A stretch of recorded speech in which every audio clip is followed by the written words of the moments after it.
The bats have left the bell tower. The victims have been bled. Red velvet lines, the black box. We are a people currently obsessed with vampires. And by we, I mean the pop culture populist collective that religiously watches contest-based television, reality TV, TMZ, and other mindless drivel that essentially requires no real writing staff. But I'm not going to start my video off today by talking about that aspect of our culture. Vampires, and our modern outlook on them, have romanticized the idea of what was intended to be a creature derived from the darkest of powers. Creatures who literally feed on the life essence of the good. Nowadays, many have come to view them as the ideal male archetype, a brand of testosterone that could be perfected if only they could look like this, but sing songs about daft political bullying such as this. Now, I seem to have gotten off track here. Not literally, of course. Or was that literally? Does that count? Anyway, it's still October, and I'd like to take you back to one of the most unique vampire movies ever made, 2000's Shadow of the Vampire. The situations have been made up, but the names are real. Shadow of the Vampire took the phrase based on real events and stretched it into the most technical of terms. And it was a pretty fantastic idea. Take the making of one of the most famous horror movies ever made and center a fictional story around it based on the idea that the real movie's vampire character was more than just an extremely convincing looking movie monster. Now, since I just gave you a pretty complete synopsis of the movie, I'm not going to be giving you the scoop on the movie's storyline as a whole, but rather I'm just going to be hitting my favorite aspects of the movie's ratio, which just happens to be 16 Willem Dafoes by 9 John Malkovich. Now, it should come to you as no surprise that the character of actual Nosferatu director F.W. Murnau is played by John Malkovich. This is a man who only a year prior to making this movie was responsible for some of the most terrifying moments in cinematic history. Malkovich.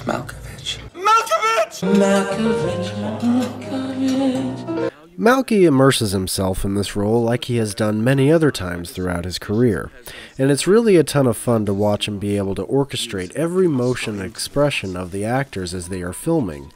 Without sound being an issue, he is free to verbally play puppet master to his cast. Yes, and you start to die. You fucking rat bastard! Yes, die alone! This sort of fine-tuned vision is something that I've noticed being present in all of history's great directors. You look around, you're thinking, why did I come here? You look around again, you think about the guy you saw following you yesterday. It makes you laugh, uncontrollably. The pacing of this movie is pretty swift, not bothering with a lot of build-up of the early stages of the movie's production. Rather, it just sets up that after shooting many of the on-set scenes of the movie in Germany, the cast and crew will finish the principal photography in Czechoslovakia with a mystery actor playing the part of the vampire. As part of his preparation, he submerges his own personality into that of the character he's playing.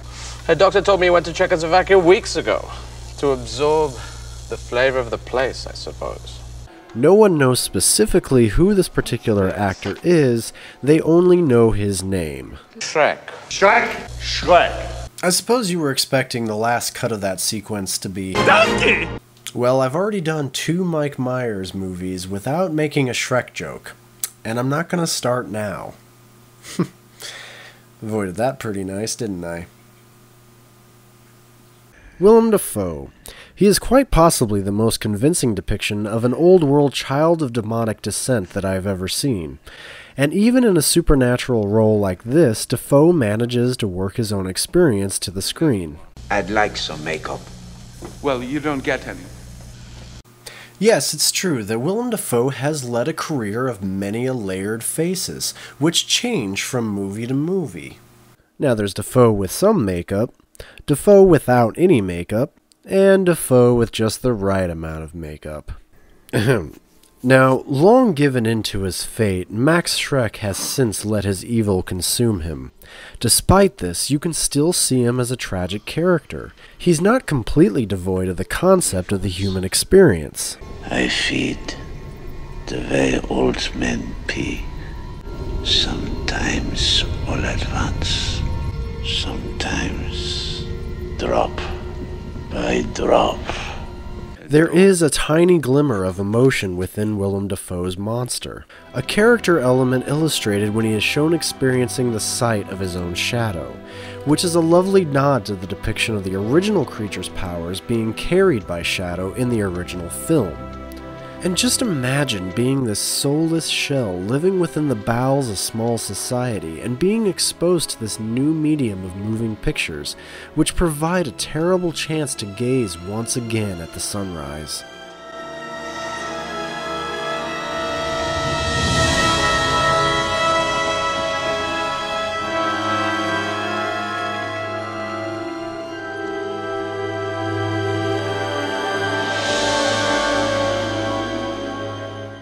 This movie also somehow manages to utilize the realism of Shrek and his intimidating presence in order to add a subtext of humor.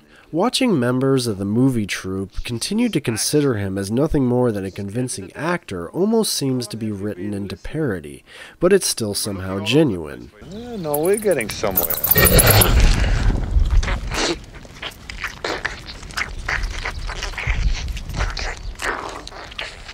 Now at this point, most people's reactions probably would have been just about like, "Drive me off this picture." But instead, they react the way that somebody who truly understands the art of acting would react after seeing something like this.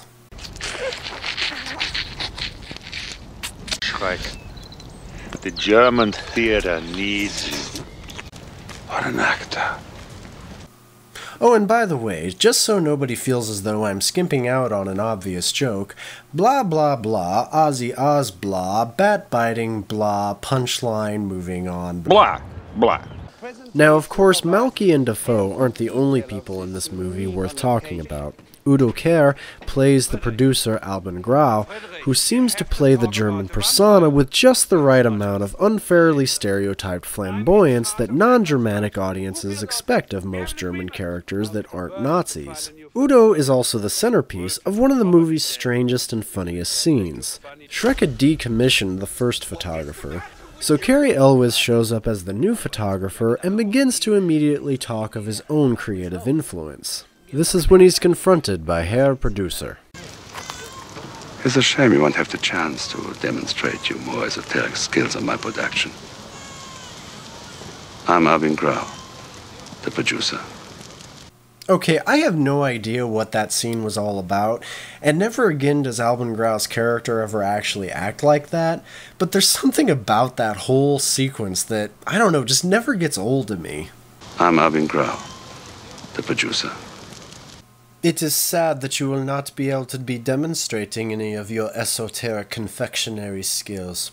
You see, I am Christoph, and I am the baker of this cake. But of course, the bread and butter of this movie is truly driven by the conflict between Malky's Murnau and Dafoe's Shrek.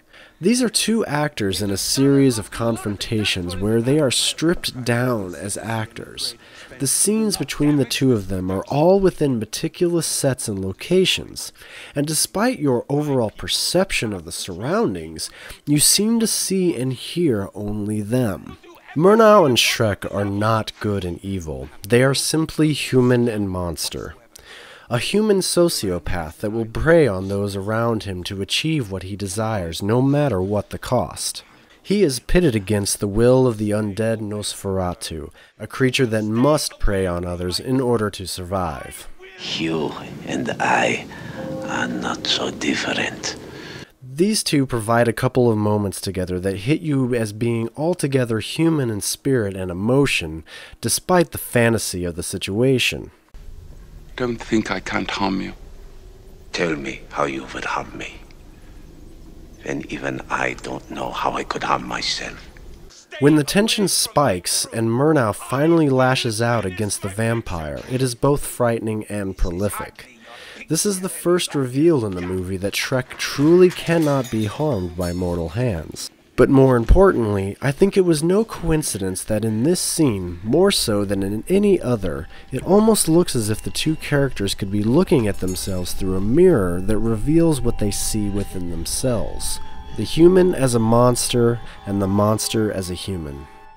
And as far as the highly romanticized modern-day depiction of vampires as being some sort of homosexual, I think the idea of vampires being debonair and charismatic is kind of ridiculous. These are not creatures that have learned to adapt to us in our society. They should not be considered seductive, but rather be considered deceptive. They have desire, and they simply wield power. Anything different should look about as awkward as, well, as awkward as this scene. And I think that the sexual nature of vampirism is really best depicted in this movie. It is more as something that the vampire feels in tandem with his need to feed, and therefore he is indulged in one by fulfilling the other. Now, a great vampire movie will almost always culminate in an awesome death scene. And to take the imagery of the original Nosferatu being vanquished by the sun, and then to set up a real-life confrontation in order to create it, is pretty brilliant. You shoot the scenes that the public has already seen for the last 9 decades, and slip them into what was happening in the real life of the movie. And as the plan to rid the world of Shrek by exposing him to light fails, Murnau continues to shoot. As the producer and the photographer are killed, the camera continues to roll. And finally, confronted by the Eater of Life, Murnau simply decides to convince himself that he is still simply making a movie.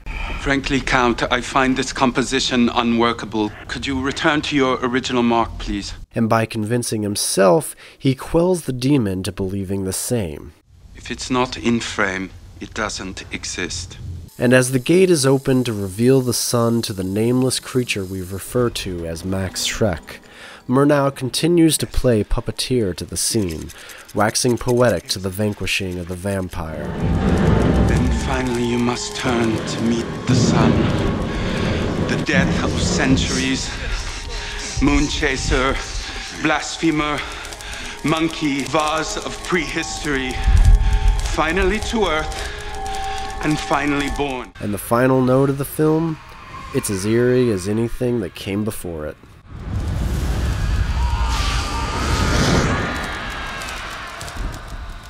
Thank you. I think we have it. So that's Shadow of the Vampire. In my opinion, one of the best vampire movies ever made, or at least it's one of the most unique. The BBC, Lionsgate, Universal Pictures, and even Nicolas Cage, apparently, they all had a hand in this movie, and yet it still had a very limited release in theaters. Despite it later being nominated for 2 Academy Awards, it still sits below a lot of people's radars, which is a real shame. So keep it in mind this Halloween for something to enhance the dark of the holiday, especially if you crave something without hockey masks or gimmicks. Just like the rising of the morning sun causes the dark night's twilight to flee, I hope we can again vanquish the mental shortcuts we have begun to take in how we try to invoke our fear at the movie theater. If we can step aside from the self-imposed rules of modern cinematic storytelling and the visuals of digital effects, then perhaps we can remember that the greatest fears we can confront are the ones we are forced to imagine ourselves. Because after all, the human mind is a much scarier place than any amount of latex, corn syrup, or any computer can ever create. This is Topher from Movie Misperception saying you may not like it, but that doesn't mean that I won't not too.